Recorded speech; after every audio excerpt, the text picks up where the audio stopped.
A Associação Nacional dos Auditores do Banco Central do Brasil publicou recentemente um posicionamento sobre a PEC 65/23, que visa conceder ampla autonomia financeira e orçamentária ao Banco Central. O texto da associação pede que o debate seja feito com base no texto real da proposta e defende que a autonomia é necessária para que o Banco Central acompanhe a complexidade do sistema financeiro, invista em tecnologia e continue protegendo entregas essenciais como o Pix.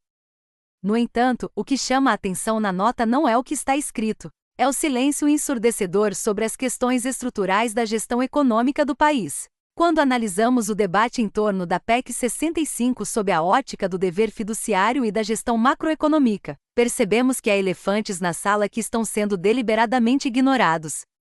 O artigo 164 da Constituição Federal estabelece que a competência da União para emitir moeda será exercida exclusivamente pelo Banco Central. Mas o texto constitucional vai além da simples emissão de moeda.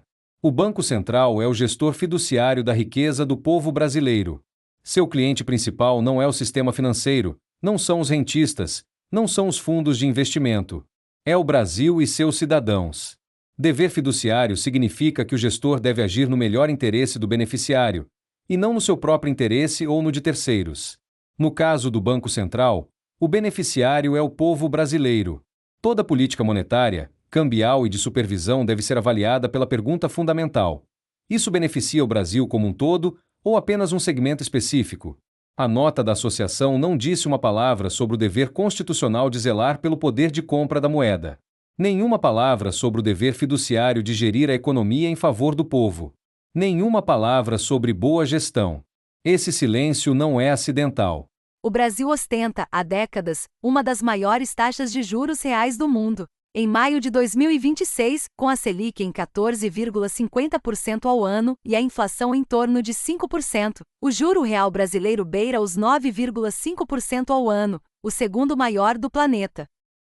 Como apontou a Confederação Nacional da Indústria, essa política sufoca a economia e isola o Brasil no contexto internacional. Uma pesquisa da entidade mostra que 80% das empresas industriais apontam a taxa de juros elevada como a principal dificuldade para a tomada de crédito de curto prazo, 71% apontam a Selic como barreira para financiamento de longo prazo.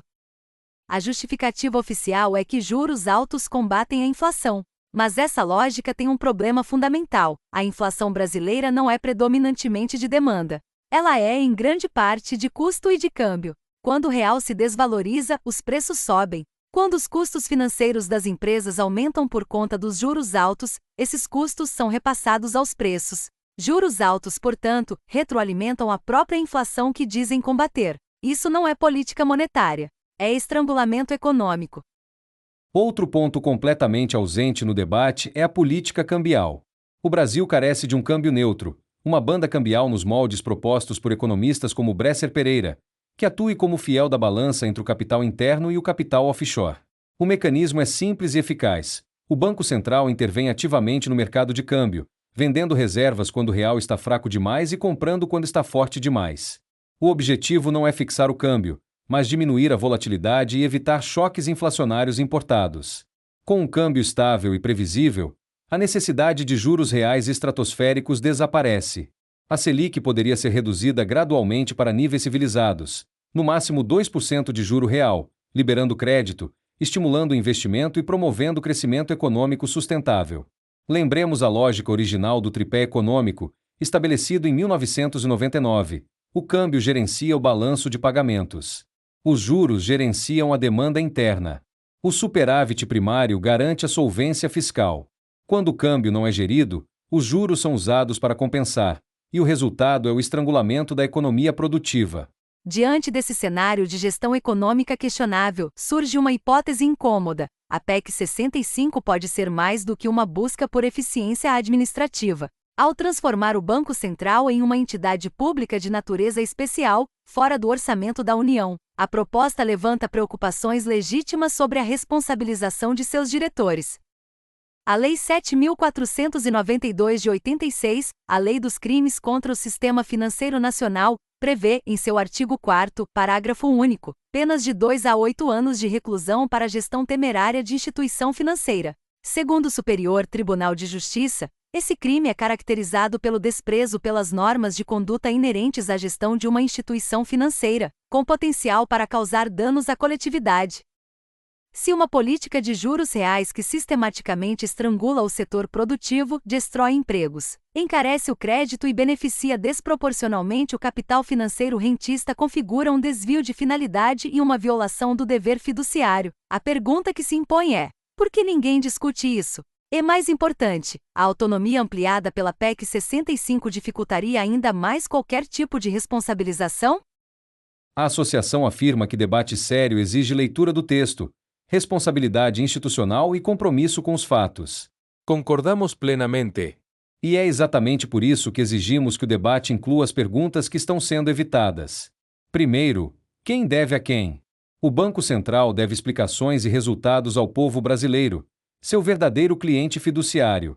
A autonomia deve ser exercida em prol do desenvolvimento nacional, não da preservação de privilégios. Segundo, o que foi feito? A gestão atual tem mantido juros reais entre os mais altos do mundo, permitido a desvalorização estrutural do real sem intervenção cambial efetiva e estrangulado o setor produtivo. Isso não é política monetária responsável. Terceiro, qual é o próximo passo? A sociedade e o Congresso devem exigir que qualquer proposta de autonomia do Banco Central venha acompanhada de mecanismos claros de responsabilização pelo cumprimento do dever fiduciário. Isso inclui metas de juro real máximo, obrigação de gestão cambial ativa via câmbio neutro com banda cambial, e prestação de contas não apenas ao mercado financeiro, mas ao povo brasileiro. A verdadeira autonomia não é a liberdade para errar sem consequências. É a capacidade de agir de forma técnica e independente em prol do desenvolvimento soberano do Brasil, sem que nenhum grupo, por mais poderoso que seja, possa capturar a política monetária em benefício próprio. Isso, a associação não disse. E talvez não seja por acaso.